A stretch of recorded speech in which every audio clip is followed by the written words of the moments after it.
मुंगेली में पहली बार 25 मिनट में होम डिलीवरी के साथ Anand fast food and family restaurant पेश करते हैं। Indian, Chinese, morning breakfast, wifi zone, मासिक टिफिन सुविधा, स्पेशल पकवान एवं नमकीन, south Indian special thali, family cabin, home delivery, parking की विशेष सुविधा के साथ सभी प्रकार के स्वादिष्ट व्यंजन उपलब्ध हैं।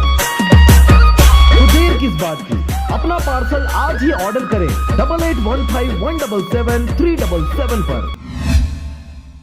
खबर है बिलासपुर क्षेत्र का, जहां पर इस बार जश्न ईद मिलादुल नबी की जुलूस नहीं निकाली जाएगी। खबर के अनुसार इस बार कोरोना की वजह से ईद मिलादुल नबी पर जुलूस नहीं निकाला जाएगा। शासन की गाइडलाइन का पालन करते हुए मुस्लिम समुदाय अपने अपने घरों में ही पैगंबर की पैदाइश का जश्न मनाएंगे।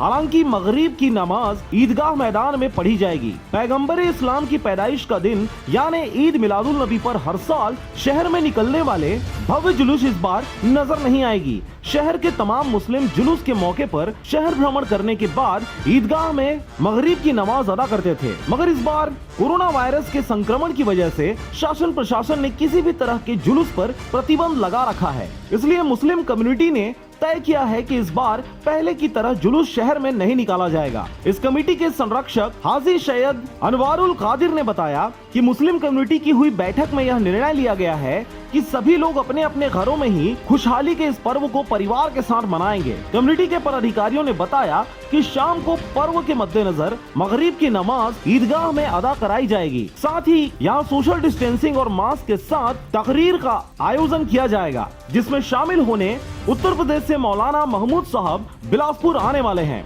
ईद मिलादुल नबी को लेकर शहर सहित ग्रामीण क्षेत्रों में मुस्लिमों ने काफी तैयारियां की हैं। सड़कों गलियों को तोरण और अन्य सजावटी सामग्रियों से सजा दिया है। बिलासपुर से अमित पाटले की रिपोर्ट, RJ रमझाझर।